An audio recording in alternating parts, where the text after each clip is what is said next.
Hello, everybody. This is James DeBow on Discovering Season 4, dedicated to original people. And we got a special guest in today. You know, he's an author, ghostwriter, illustrator. He's done plays. He's been involved in many things. So I'm going to, first of all, introduce Vincent Cleghorne. How are you doing, Vincent? Hi, James. Great to have you on. Great to have you on. And, you know, today we're going to be speaking at your many talents that you've got. You know, we're speaking on, like, your first book that you wrote. This is the book, Mitch and Moose Adventures. Mitch and Moose, yeah. This is the book anyway. And it's a fact of, well, you're not just a writer, you know, you're the illustrator as well, isn't it? Yeah. You know, so I'm looking at some of these different pictures. You know, man, when you're younger and you're looking at some of these books, I've seen like a Burglar Bill looking type person before. Yeah.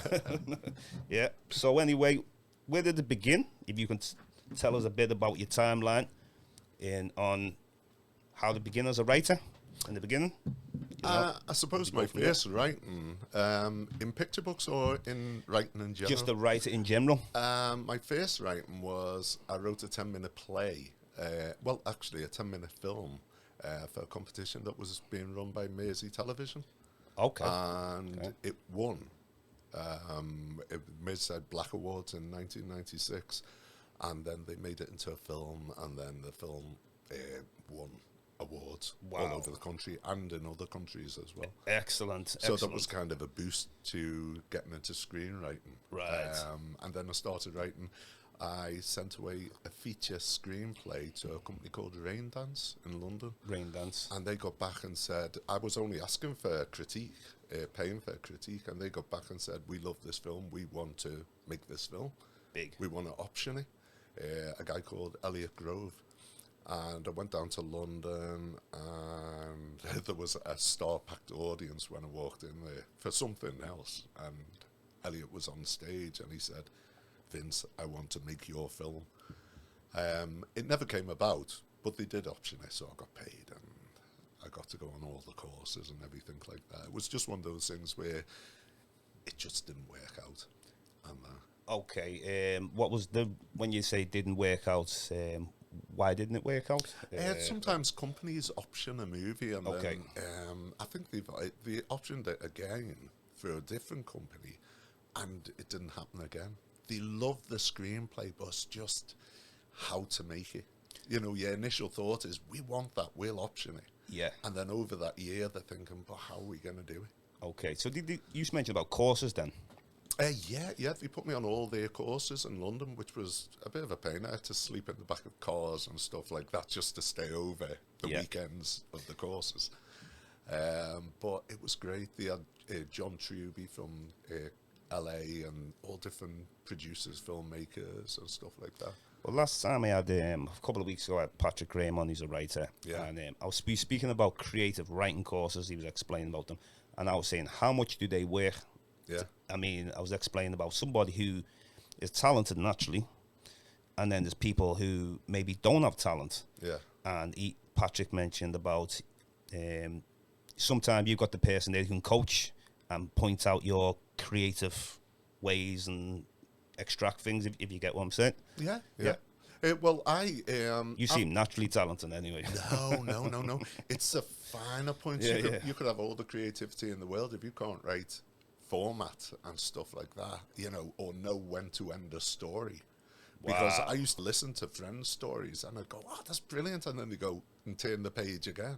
And I'd think, no, that just ended. Why is it carrying on? It's knowing everything about a story. Same with a screenplay. It's knowing when to finish the film, when to start it, where to start it.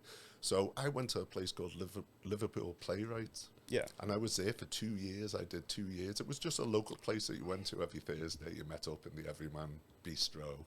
And then you go to do Liverpool Playwrights. And it was just a group of people, actors, writers. And some of them are up there now and doing really well. And they'd act out your play or your little piece, what you'd bring in. And you'd get all their advice. Everyone would advise everyone. Invaluable. Honest to God, amazing.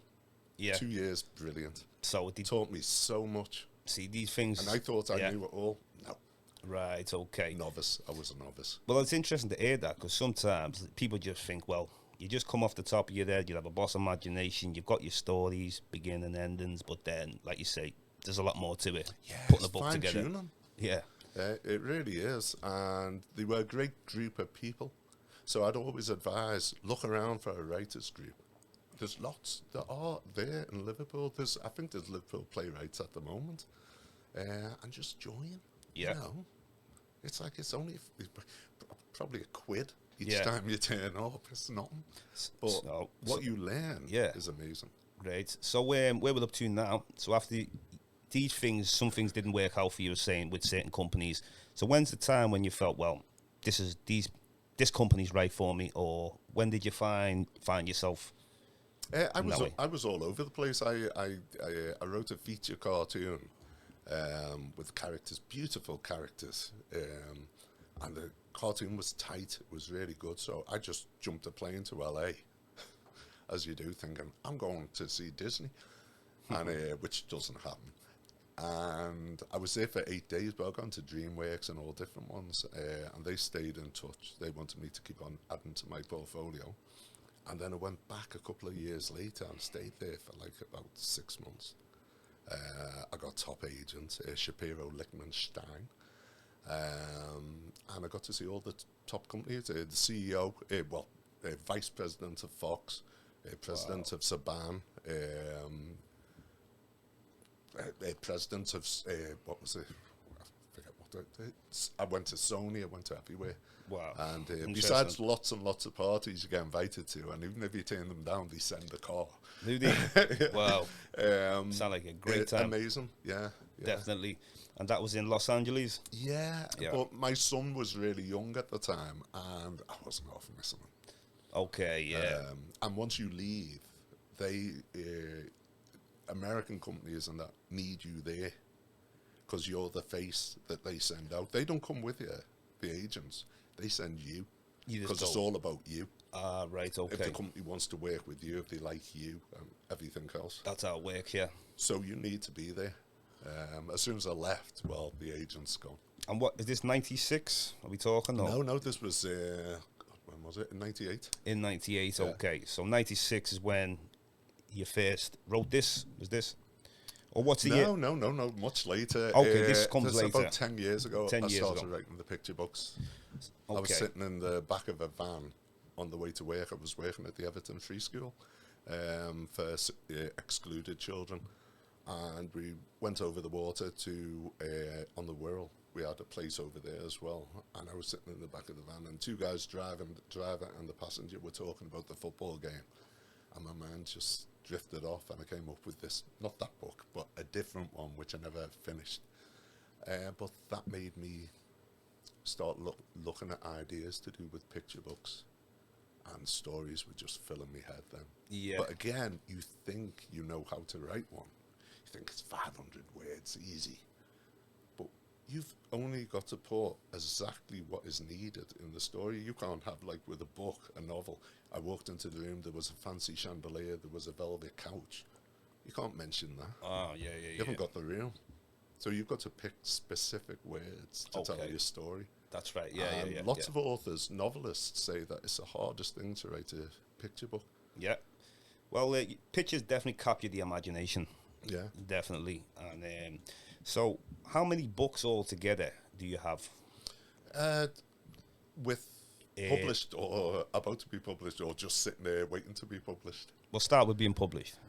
Published, I think it's 9 of these picture books. 9. Yeah. Wow. That's a lot. Next month, 2 more. Another 2 more. And there's tons sitting there, fully illustrated, beautiful stuff. Yeah. So, from LA now in 1998, what happened, like, because I want you to run me through your timeline. Yeah. Like your story and that. So what happened then from there? Well, the agents in LA, every time they sent me out to one of the companies, Polygram Filmed Entertainment, whoever it was, they would say that they're not going to take you on, but they will keep you on file because your stuff is amazing. But you need to bring something out. You need to bring a book out or something that tells them, there's you. And other people can go, oh, that's that guy. And then they'll take a chance. But they're not going to put 300 million into a feature-length cartoon with someone they've never heard of. a story no one's ever read. So they said that before they even sent me out to places. They said, no one's going to take it on, but they'll keep it on file. But you need to do something else. And when I got back, I did lots of other stuff. I got a normal, everyday job. And I still kept up with the screenwriting. But it wasn't successful. I was writing sitcoms and all kinds of stuff. Great stuff, still sitting there. Yeah. You never know. But I wasn't treating it seriously. It was more like something you did when you got home from work. A hobby. You were treating it like that? Yeah. The big dream kind of calmed down a bit. I thought that was very interesting when you mentioned about in Los Angeles, where they wanted you to do a book first. Yeah. I needed to be known. That's interesting. And so did they help you in any way? Like, no, that's down to you. And that's you know down what? to It should yourself. be down to you. You should be motivated to, okay, then I'm going to write a book.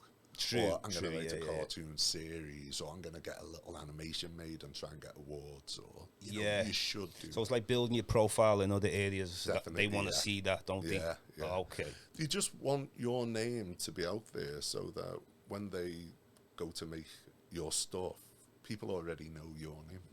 Okay, yeah. So it's more about profile rather than just you come with a boss idea, you're really creative. Sometimes that's just not good enough for them. No, they love it and they're all over it. Yeah, and they'll treat you like a king, but they'll be honest straight away. Okay. They say, this is a feature-length cartoon. There's so many things in it. It would cost a bomb. So you need to be known. Definitely. We can't invest that kind of, and we can't ask other companies to invest that kind of money. Right. Okay. So they feel like it's a risk. Definitely. Yeah. Definitely. Okay. The people have made feature-length cartoons and they bombed because no one knows who they are. No one knows the story. That's right. Yeah. So anyway, take us from when you said that you came back to Liverpool. You doing regular jobs. Yeah. And doing things as a hobby, you were saying? Yeah, I started teaching in Redbridge, which was like a special needs school. I loved it in there. I worked there for 4.5 years. Lovely place because the kids love you and they're happy to see you. Yeah. And that's great. As soon as you walk in the morning, so that's great. Yeah. And then I went on to work for the Everton Free School with the excluded kids, which great kids, but slightly different than Vinny in the morning. Yeah. And that must have been more good. like gut roast. Yeah. And then so you're working in this school at the time? Yeah. Okay. Yeah. And as I say, two guys, I'm not really that much into football. And they were talking about the match. Yeah. My head was drifting off somewhere, and I wrote it on my phone. Yeah. A Crack in the Moon, it was called, and I just wrote it on my phone. Yeah. And that kind of got me into picture books and stuff. But I put stuff together and sent it like a novice, absolute novice. So the Crack in the Moon, I came across that. Yeah. What was the name? What was the reason for the name? None. Oh, know what? I always watch these people.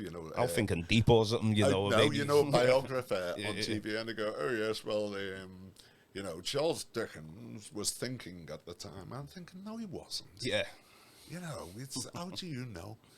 And that's the same with me. People will go about, "Oh, he must be thinking of this or that." No, it just popped into my head. There was nothing I saw, and I went with it. Yeah. And that's why these books are Bug Soup. Who's there? Completely random. Well, it's funny hearing that from yourself where, say, if I research something and what you just said, some people were saying you were thinking this, you were thinking that when you come up with the idea. And I don't know what I was thinking at the time. I was probably, what's for dinner? Yeah.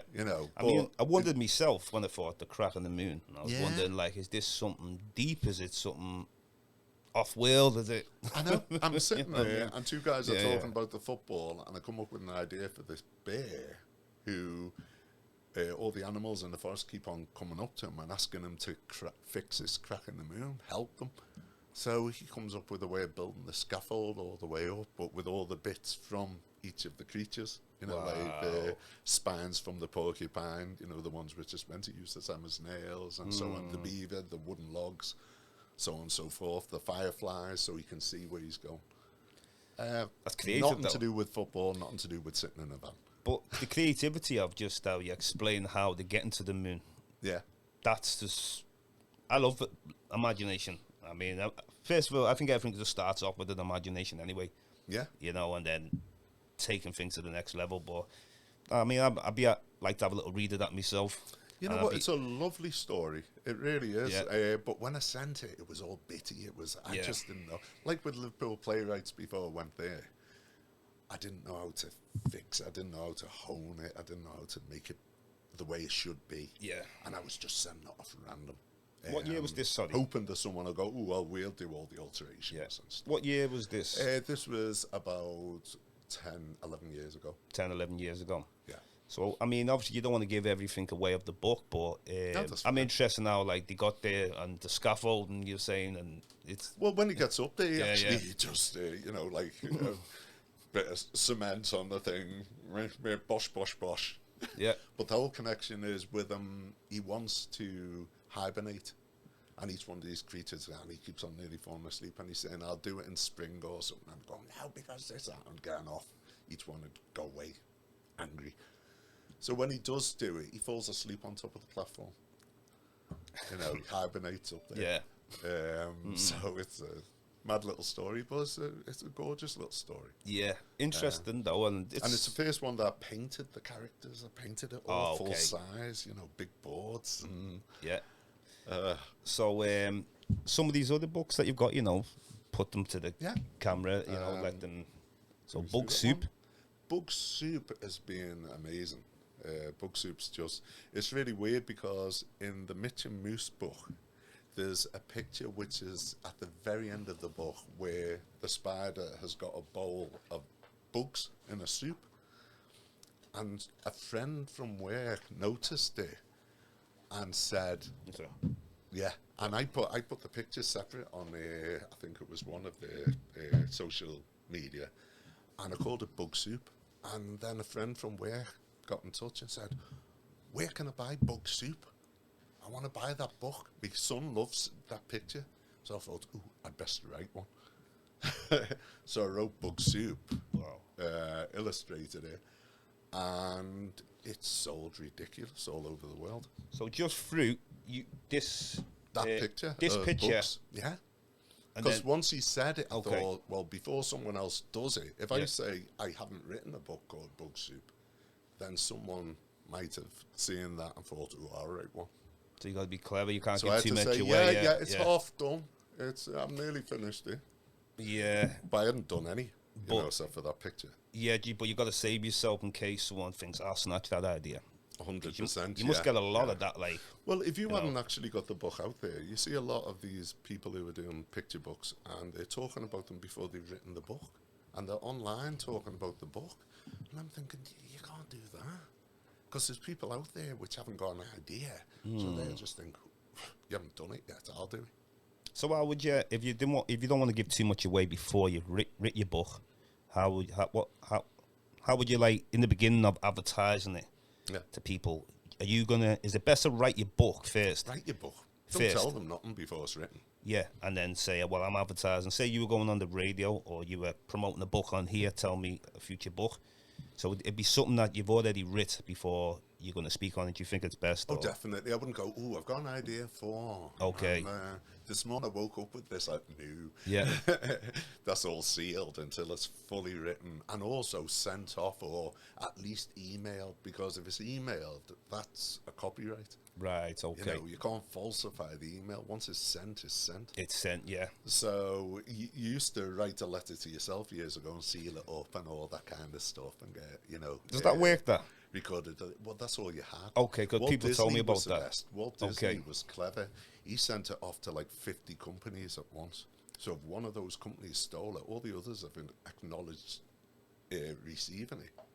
So if one stole it, they're calling all the others a liar. Right. And they have to stand up in court and say, no, you're the liar. That's a good idea, to send it to different companies like that. Get out there all at once. Yeah. That's it. Even though they say send it to one at a time. You'll be 90 before you get somewhere. So with most of the books now, do you more concentrate on the children's books? majority, would you say? Yeah, but I've got a horror book called Scur, SCUR, which is just about to be sent off, novel. And and a children's novel as well called The Fool's Quartet. Yeah. Well, also, in the future, would you always look willing to stay on the children's books, or are you ever going to come out and do other books? An example, I'm looking to try and have something soon about indigenous peoples around the world and certain travels and that. Now, that could also be looked at as in different ways. It could be done as a children's book. It could be done as a book for anybody. So being adaptable, where would you, from your advice given to me, what advice would you give, like from the story from where I'm coming from? Well, most biographies and stuff like that, anyway, they're like notes. Yeah. As many notes as possible and as neat as possible. So, Yeah. like, if it's to do with one subject, try and have all of them in that block. Right. And stuff. If you just go, here's all my paperwork, right. Be selective. Horrified. Be selective with Children's book of someone doing their adventures, which are based on real adventures, very good, because there's a picture book market which isn't fictional.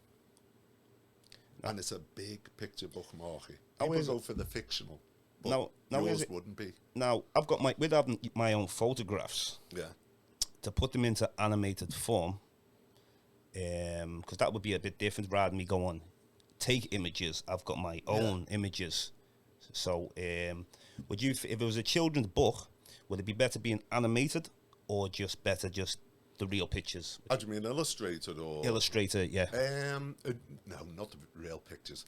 You pick a style. You pick an illustrator's style that suits your book. Right. And then you just go for it. And people always think that's got to be so over the top detailed and stuff, but sometimes colours and less detail make for a much nicer book. And like I said, picture books which aren't fictional, the big sellers. I mean, 99% of the people who, and there's millions of them now, all trying to get a picture book done. Everyone got on one in COVID and starts going, I can write a picture book. Yeah.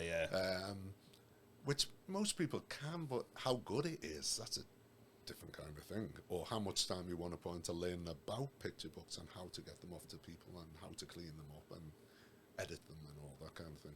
So your non-fictional picture book is like a very small percentage, but they are needed out there. Yeah. They can sell a lot. Also, you can get animation made of them afterwards. It's an interesting thing based on real, going around the world to all indigenous tribes. And rainforest, mountainous areas. The most they've got is like Dora the Explorer, and that's fictional. Yeah. Well, so to have a real character and also real places. Yeah, and also some of these people didn't know existed in some of these countries as well. Like, exactly. You're dealing with Southeast Asia. People didn't know that these first people were black people, but not that they were first black. It's because they were all around the world. They're still there to this day. Yeah. And there's no advertisement looking at these Southeast Asian countries that will tell you there's still black people there. Yeah. So it was only through researching different people like Ranoka Rashidi and Chancellor Williams, and a few scholars deal with the global African presence. So I just, as like your book, being adventurous, it's just an adventurous thing. Yeah. And then going there, sometimes I've been by myself. I took one time, it was an 8-hour drive to get 3 different buses. Didn't know exactly where we were going, but I made it. Couldn't get back, so I had to have my own adventure. It's all about interacting with people, communication. Yeah. With different people. Doesn't matter, even sometimes they might not even speak English. Communication as well. But the whole point of it is to open people's minds that, these people exist. Yeah. And the fact that, like, even people in their own country most of them didn't know these people existed. So then when I actually went to visit them, and the first time I did it where I met like a tour there, because I'd never first done this.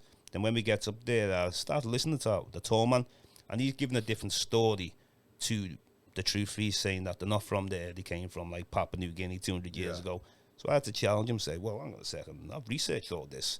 All the scholars have researched it. Even scientists will tell you they're from there. They're the first people, 40,000 to whatever years they've been there. Yeah. So it's much more deeper than...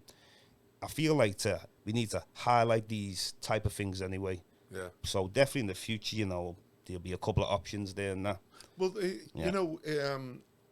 a completely different thing, but still linked to the idea. Julia Donaldson, who does the Gruffalo and loads of Room on a Broom, and probably the most successful one of the past 30 years, children's author, picture book author. Her agent or publisher or whatever put the book out there, the Gruffalo. It wasn't doing great, and then she started promoting it herself, and it boomed. But she does most of her riches come through doing schools books to do with all different kinds of subjects and that. But if your book was put to schools, I mean, that's a massive worldwide market. And you see, what you're doing is you're educating, but in a fun way. It's picture books. Yeah. And it's non-fictional, but it's beautifully done. And each of the series tells a different place and the facts that go along with it whilst having an adventure as well. Yeah. All this, this is the time.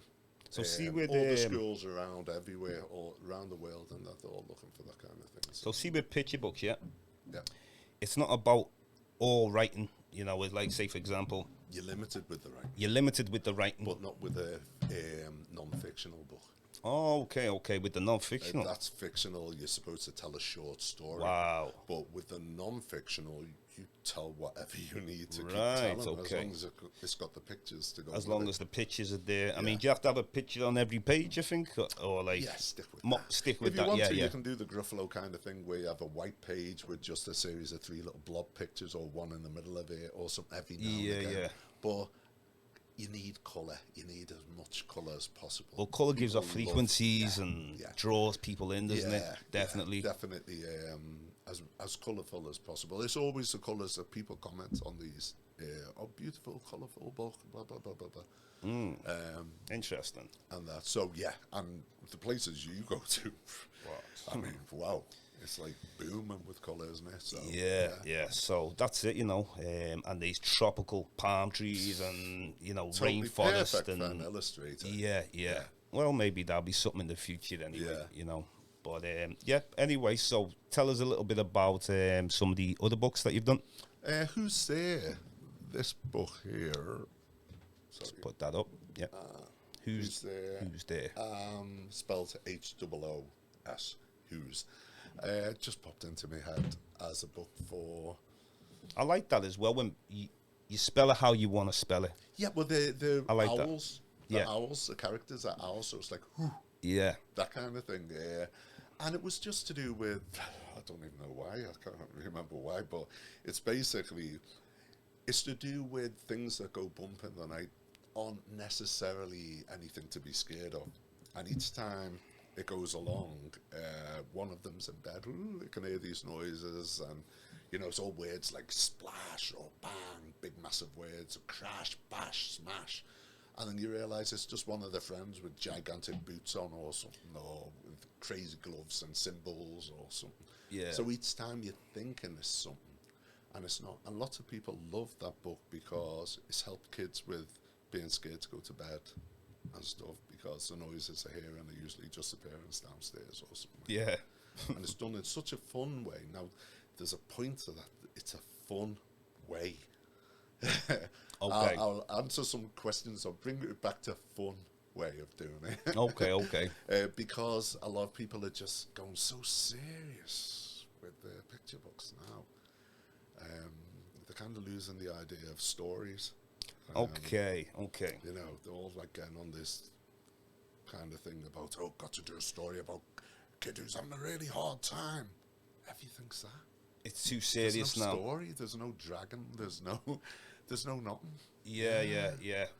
It's all about people thinking they have to do that only, and it's just millions of them. So would you say ideas are becoming more limited?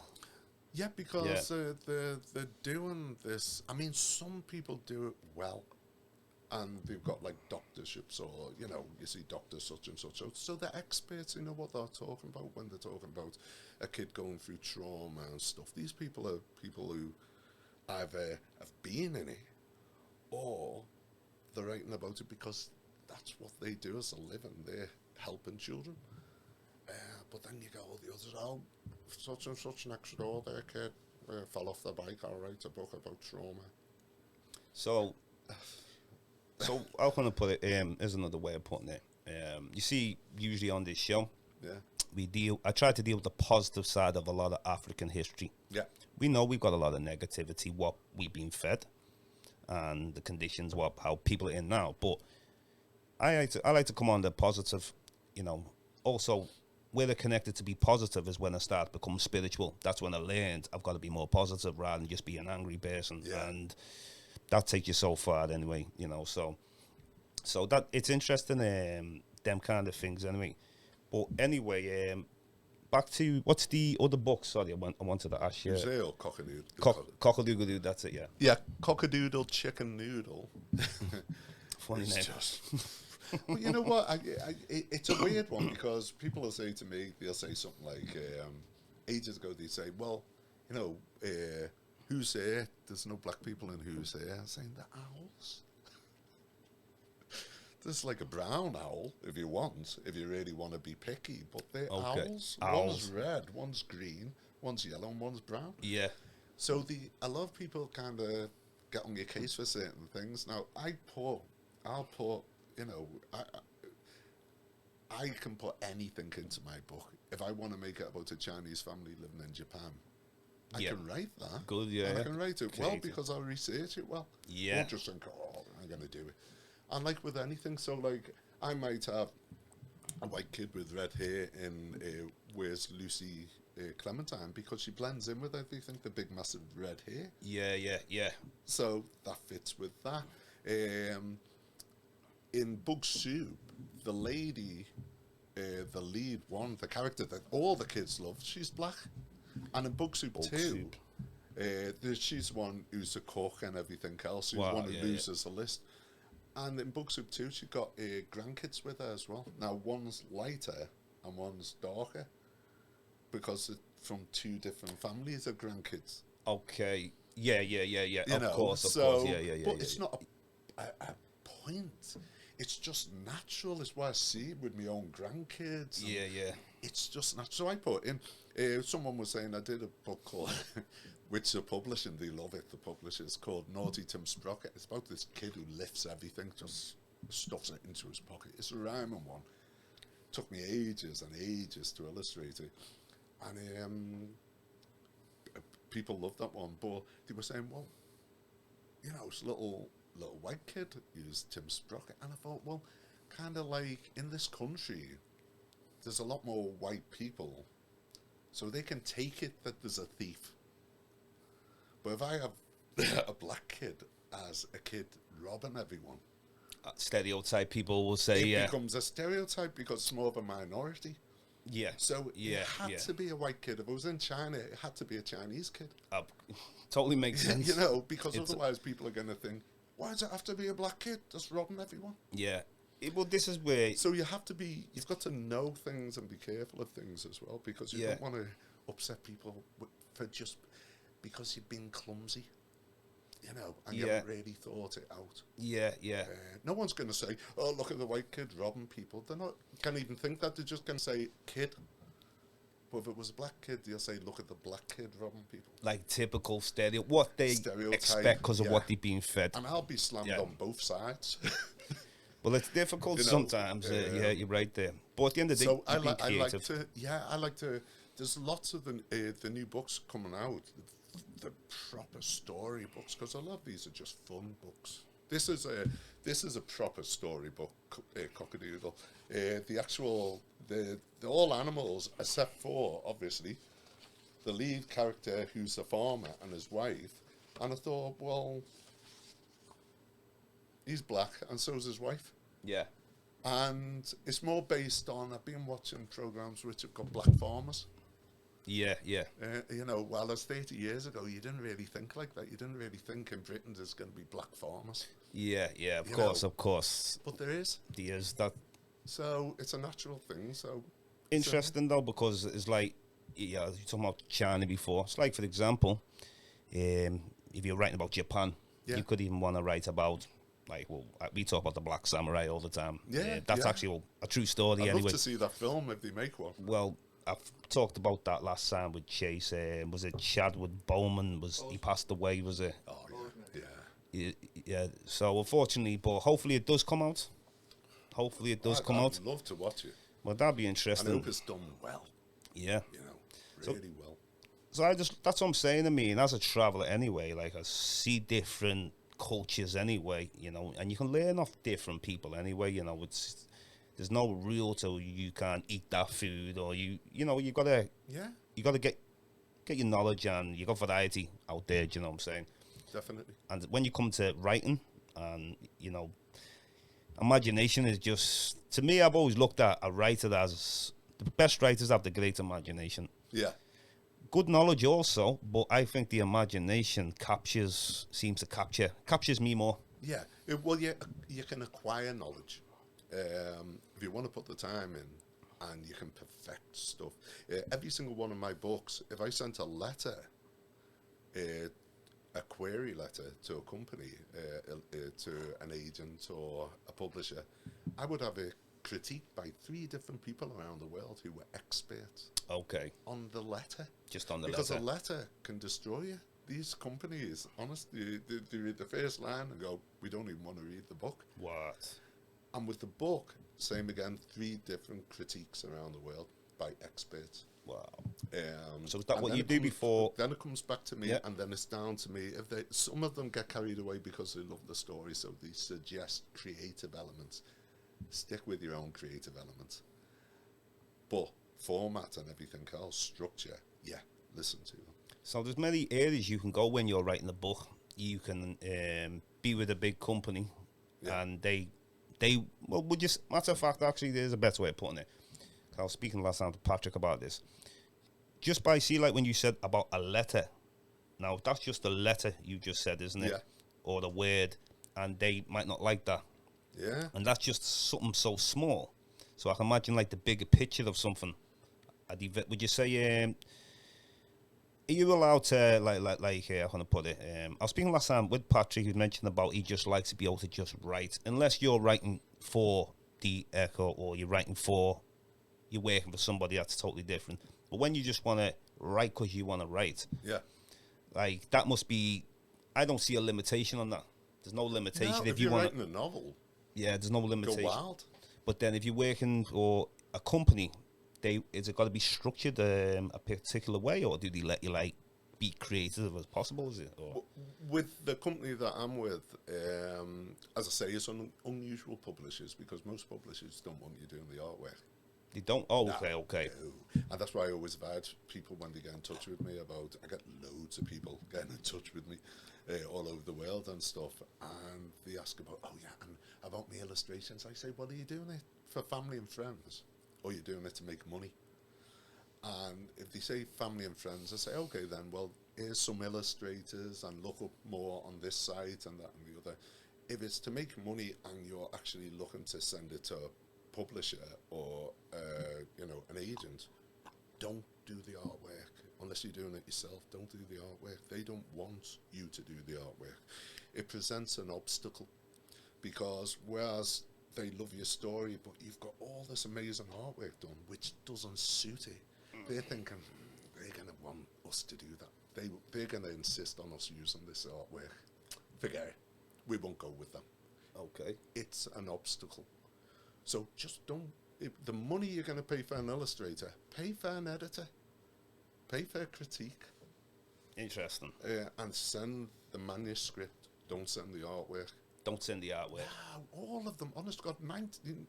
This one that I'm with is unusual.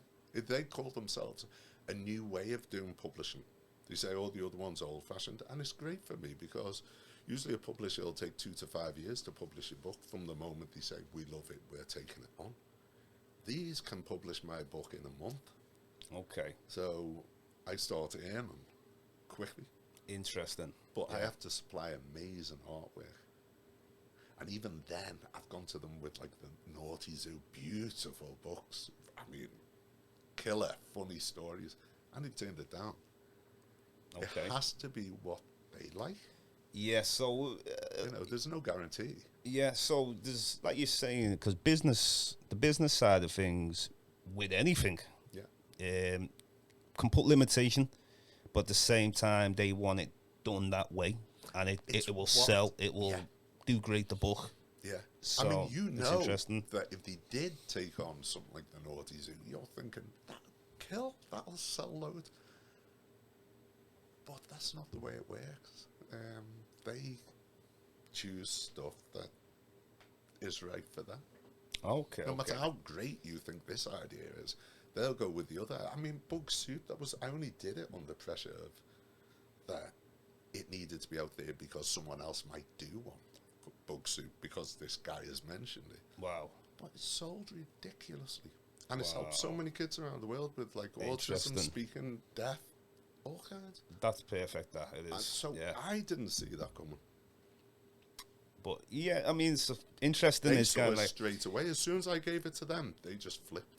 that's good that you've just through someone just spotting in this book, Bug Soup. That end picture. The end picture we've just looked at before. James from in work. Yeah, this one. Good old James. So this becoming a book, Bug Soup. Yeah, that's the first picture you see in Bug Soup. The first one of the soups is actually that soup, I think.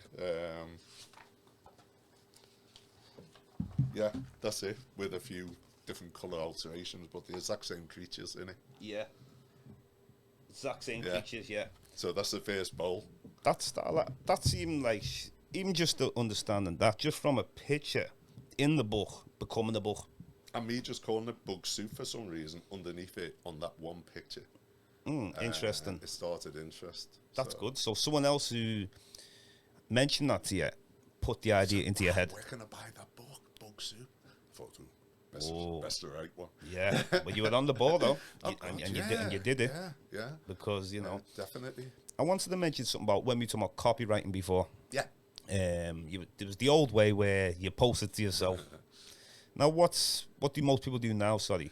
With picture books, I see lots of people on the websites saying they've got millions of websites for picture books now. Everyone's an expert. Like that. They say, how many have you done? I haven't even written one. And they'll all say about loads of people, how do I copyright on that? You don't. You're going to send it off to loads and loads of companies. Just send it off in a clever way. Just make sure that you've emailed it to yourself if you have to. But these companies aren't looking to steal your book. There's a billion of them out there that they can choose between. You'd have to be really non-professional, weird little company to actually steal your book. And when you write a book, make sure it's so unique that if someone did steal it, everyone would know it's being stolen. Right. Everyone would go, yeah, that is his book. And then they're out of it. Because there's so many millions of websites to do with picture books. All of them would help them. Because some people might look at how much... You'd have to go out of business. Yeah, some people like, look, well, how much do these charge? It's like there's some company called Protect My Work. £40 a year. I use them myself. But all I'd use them for is... Certain things. Me pictures... Because I wouldn't want my pictures getting stolen. 100%. I was talking to a photographer the other day, and they were saying about copyright on the pictures. Yeah. I mean, someone put me onto that idea a long time ago, and I've done it. But every year you just pay £40. He said well, that's it. And some people said, well, what you've just said before. Well, what if they take your work? But it doesn't. Not necessarily someone needs to take your work. Yeah. You got proof as well. Well, if it's an established company and they take your work, the risk in everything. There's risk in everything, all they built up on your work. You can do it by accident if someone else presents them with the stuff and they don't know that it's by you, and then the person digs off and they put it out there, and then you're going to slam them. Like with musicians, a lot of that happens. They find out, that tune came from here. Oops. So, it was copyrighted. What do I do? So if you write a poem now and you copyright your poem, yeah, then anybody who tries to use your poem, they'll know, or you'll know. You'll get I did one which is as long as the Grinch, called Frankenstyle. It's about a self-made, man-made monster who just wants to make fashion. Really weird the way the name came up in that, but that's fully rhymed. It's perfect rhymed. It's 12 syllables each line. Everything's the same meter. Everything's the same. Everything, and there's nothing in there that shouldn't be in there. Most people will pad out a rhyme to try and get back to the story, sacrifice the story for the rhyme. But lots of the books are rhymed. Rhymed, yeah. Actually, none of these are. Yeah. That's a good idea. That one's got rhyme and prose in it. When it comes to the crazy pictures, they all rhyme. Right. But the part about the moose and the kid, they're not rhyming. But lots of the books I do are rhyme. So you're versatile then, aren't you? I learnt about rhyme. I remember sitting there trying to find one word, staring at the screen of the computer for 8 hours, just to find that word that would make everything else flow. Wow, yeah. It was a killer. And then I went to the Inklings, and the heads of the Inklings, this writers group, all top authors and stuff, were crying and everything, and just go at the end of it, clapping, just because they loved it that much. Excellent. And then the head guy came over and went, "You don't know what you've got. That's so important to literature. You just don't know what you have there, do you? All intense and all, no." So back to what we was also saying before earlier about, some people write a bit too serious or angry, and the positivity. I can see you can see how someone writes sometimes. You can kind of grasp that's a positive person. Yeah. It should be as for kids. Yeah. So that's interesting in itself, where some people just want to write about negative experiences and. Well, you've got the ones which help kids, and they've got some beautiful books called "I'm Fine" and different ones like that. And they do really help kids, but they're by people who know what they're doing. Yeah, yeah. As I say, doctors or people who have been through it themselves and stuff like that. People with special needs children or things like that. But then all the others jump on it, and the others, this wave. When it was rhyme, and they all thought, well, it's dead easy to just.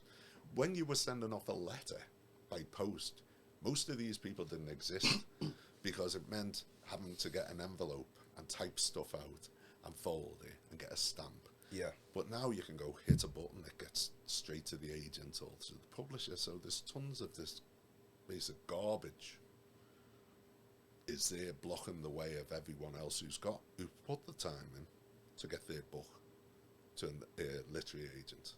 But the literary agent can't look at it for 8 months because you've got all these people who just go, "Oh, I can write about that."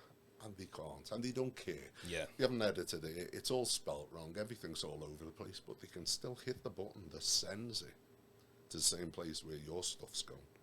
And theirs is blocking yours. Okay. They have to go through all that chaff to get to yours. Oh, okay. Because it's got to be checked out, everyone's. Because it's easy to send. And you've got them all. When it came to rhyme, they go, there's a rabbit who has a habit. So suddenly the rabbit's dressed in a nun's habit. It's that kind of craziness. But they can press a button and send it. Yeah. It just goes crazy. I find a lot of things when even just music writers, script writers, book writers, in the day and age we're in now, I see a lot of creativity. Yeah. People like I said, it's just about business. It's just about sell this book. It's not even about the enjoyment someone or what they're gonna get from the book. Yeah. That's why even just something simple as a cartoon. The best cartoons were years ago. all the best movies were years ago. The best musicians were years ago. Yeah. And there's only a few people who are they're like throwbacks like yourself, where you come from the old school of thought of we have to be creative to make it. Yeah, and you have to be. That's detailed. The attitude. It was the attitude. To put the detail and if you the think time. Even just thinking back into the 90s, you don't even have to go to the 80s, the early 90s, say, if someone was going to be, if you knew a musician in where you're from, usually that person would be recognized as, a true artist. Yeah. Nowadays, everybody's an artist. Yeah. Nothing wrong with that. People want to do music, people enjoy it, but there's only really so many true artists. Yeah, it's like celebrities. I'm a celeb. There's only so many true ones, though. Yeah. But we are just fed now where everybody can make it. Yeah. Now, good to give people the chance to make Yeah. it, but give the right people the chance, because if you're just going to be taking on people who making this terrible commercial music, Yeah. nothing wrong with commercials. Some commercials are good, but just real terrible music. Yeah. Then there's people there with raw talent, Yeah. natural talent, and they don't have a chance because of the business has excluded most of these people. I know, and the way I see it is, I truly do believe that everyone's born with the same amount of talent. Okay. But your talent may be for walking people through the woods and shooting clay pigeons in Scotland. Yeah, but yeah, you've yeah. never yeah. picked up a gun to see how good you were. That's right. You Yeah, know, yeah, at yeah. shooting clay pigeons. Yeah. Or you may be a great violinist, you've never picked up a violin. The only reason Mozart was where he was with his success, he had all the talent in the world. His dad was a music teacher, perfectly timed. Perfectly. But if Mozart had been born to a woodcutter, would we even know his name? That's right. And yeah. that's the point. You don't know what your talent is. So when people are just allowed to be, oh, I'm this as well, you're that, so I'm the same, they're not exploring what they might be amazing at. Yeah. There could be anything. It could be the simplest thing in the world, but they're the world's best at it. They're not finding out. They're not trying enough things. They're stuck with, oh, I'm going to be a singer, all out of tune, and you think, whoa. Yeah, yeah. Everyone wants to be X Factor or something like that. That's right, yeah. And yet they may be a genius. That's something. That's something that they just haven't had a go at. They may have a go on a piano and just go, and 6 months later, they're brilliant. Yeah. Or writing music, or, tapping into your felling trees, I don't know. Yeah. Anything. It's about tapping into your potential. Yeah. That was so the if old way got the usually. Same Yeah, yeah. talent, what's your talent? Well, hopefully, maybe in the future we might get back to that old way, because people will get bored of the uncreative style. What I would say with picture books, a lot of the agents, they've actually got a kind of stereotypical thing about the agents, what they look like, what age they are, what background they're from, and stuff like that. And that's an actual truth. It's same with script readers. When companies hand them to a certain demographic, certain person, they're nearly all female, they're of a certain age, a certain background and stuff like that. So you've got all these people, and they're basically passing books around each other, these literary agents, doing favours for all the agents. The books aren't great, but they'll bring in an amazing illustrator, so the book looks great. And the book's passable, it's a good book. But how often do you get a hungry caterpillar, or the tiger that came to tea, or the Grinch, or the Gruffalo? Once every 20 to 30 years, yet millions and millions of picture books are produced in that time. And only one at a time becomes memorable within 20 years. And that's because they're taking on Friends stuff. I don't mean Friends as in who they hang around with, but other companies who pour to them and they go, yeah, we'll pass that. So they're all doing little, it's hard to, this one's really good, but I don't know if they'll sell it a bit new. Let's stick with what we've got. Yeah. And then every now and again, like with J.K. Rowling, the little company, the Chicken House, out of all the ones she sent it to, which weren't that many. People always think she sent out to hundreds of thousands. She sent out to a small group. Mm. But this one company took it on, whereas everyone else has said no. And it was only taken on because it was in the out tray, and the guy's daughter was sitting, the manager's daughter was sitting in the waiting room, and she picked it up and read it, and then wouldn't put it down. So he thought, okay, I'll phone the author and say we'll have some of them done. Yeah. Well, and that's it. So it's chance. But it's a lot of these companies, the way they do the business, the publishers and the agents, they don't take chances. So they go with the one which is, we know that'll sell some. And that's, you go online, look at the expectations. They say, you're lucky if you sell 10,000, even through a big publisher. Wow. They say, you'll probably sell 3,000 books of one, and then they'll just get they'll stop printing it. Now, the Gruffalo wouldn't go like that. So they're already dipping the expectations of whatever they put out there. Yeah. You know. So being every 20 years, you get a great book. So, you know, have you got any of your books independent, is it? You know, like the way there's different ways you can do it. You can go the independent route, or you can be a big publisher. Do you use both, or do you just stick with the... How do you do? The same ones which they didn't want. And then there's other ones which I didn't want to put through them. I've got one called Big Kid. I've got another one called The Weekend Nanny, which is the first black nanny in a kind of... It says the third greatest nanny book ever written after, you know, what's it called, Mary Poppins and Nanny McPhee. So I put that as a kind of little comedy thing on the line of the... But she's great. She turns up on a big rusty motorbike, all smoking, all the leather's on, and she got like whipped off the hat and the goggles, and she got this big bluish rinse afro, and she's just like crazy fun. And that's never been done. So that's one of the ones which I'm going to be pushing through this thing that I'm setting up called Billiard Publishing with another 2 partners, and we're going to start producing books and pulling them out there, whether it be through Kickstarter to kick it off, or just publishing them and putting them out there. Yeah, interesting though. But I'll still keep the American publisher because they like a certain type of book, so I've got loads of them written. So, and I have a good relationship. It's always with the CEO of the company. Oh, that helps. That helps. So yeah, he's a really good guy. So it's anytime I want to Zoom him, or he'll Zoom me, and we'll just chaff hours laughing and skitting all kinds and stuff like that. So they're all young in this company, and they've done it really well. Yeah. I always call them the Netflix of publishing, because they've come up with a new way of doing it. Yeah, and it suits me. Interesting anyway. Well, I've learned a lot from you today, you know, and also there's one question, the last question, it's coming very near to the end. I always ask every guest this anyway, the importance of African history. Yeah. For example, how important do you think it is for people to know our roots? Whereas we might get the narrative of you were only slaves, negative, just all the stereotypes. I mean, can you see the importance of African history from a positive perspective? 100%. Yep. I mean, like Hollywood's a bruiser for that one. I mean, it just puts it all down to no one who achieved anything in a Hollywood film, you know, about Egypt. Yeah. If they achieved anything, suddenly the blonde haired or something like that. Yeah, changing the faces. So they're always hiding that kind of thing. And anyone who just wants to, I mean, you can put it into Google, a million things will come up now.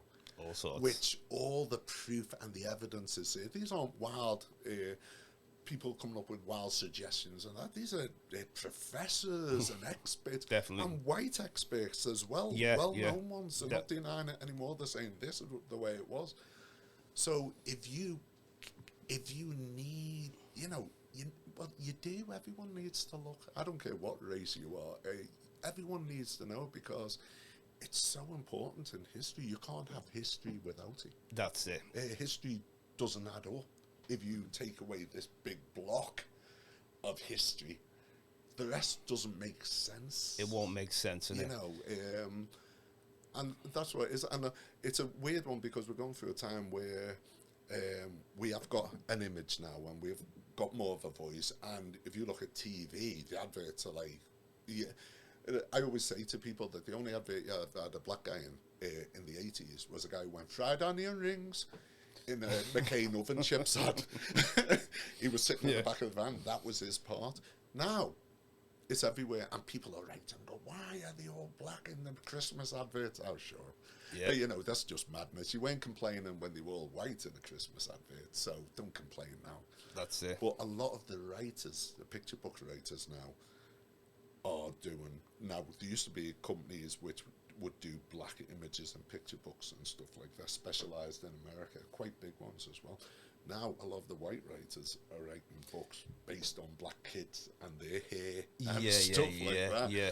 Which, that's the way it should be with everything, but you've got to do it right. Yeah. And you've got to experience it or know it. Like with the doctors writing the books about kids with problems. Yeah. Or their parents who went through it. Do it for the right reasons. Do it for the right reasons, and make sure that what you're telling people, you've lived it or you know Yeah. it 100%. Because at the end of the day, you know, it's about being a book writer. Like you said before, you could be writing about China, you could be writing about anywhere. Anyway, You're putting your own imagination to exactly. and to go out and do research also to make sure that I want this book as close to factual as possible or something. Exactly. A lot of the books that I write, you could set anywhere in the world. You could put them anywhere in the world. So, in other words, when it comes to the finer points, like maybe a Chinese or a white person or an Indian person writing about a black person, those little details, sometimes you can't write that. Same with me, I can't write what a Chinese person feels in China when something's going on. Of course. I can only write it in a place where you can set it anywhere. Yeah. Well, that's interesting you said that just before we go. The black experience, only we can actually speak on that. The Chinese experience, only they can speak 100%, on that. you can write something commercial. As far as research, and a good story. As far as research, you can delve into other cultures to see, well, because everybody learns off everybody in some sort of way. Yeah. It's like trading. 100%. Oh, you've got that, I've got this, let's trade. Yeah, it's like Spielberg as a director, he can do a film about an alien or Amistad. About slaves, or the colour purple, or a dinosaur. We should have that kind of thing where we can write about anything that we want. Not what we're expected to. Certain details, sometimes you've got to leave it to the Chinese person or the certain Indian things. person, I totally agree with that. Or the black person or the white person or whatever. Yeah. Well, thank you very much today, Vincent Cleghorne. Anyway, you know, maybe we can do this again another time. But this, I can't wait to watch this back. And you know, I've learned so much, much today. I tend to waffle on. No, we're very interesting. I've learned a lot myself, you know. So I want to thank you again, Vincent Cleghorne, for appearing on Discovering with James DeBow, dedicated to Original People Season 4. And once again, can't wait to watch this back. Thanks very much, Vinny. Thank you.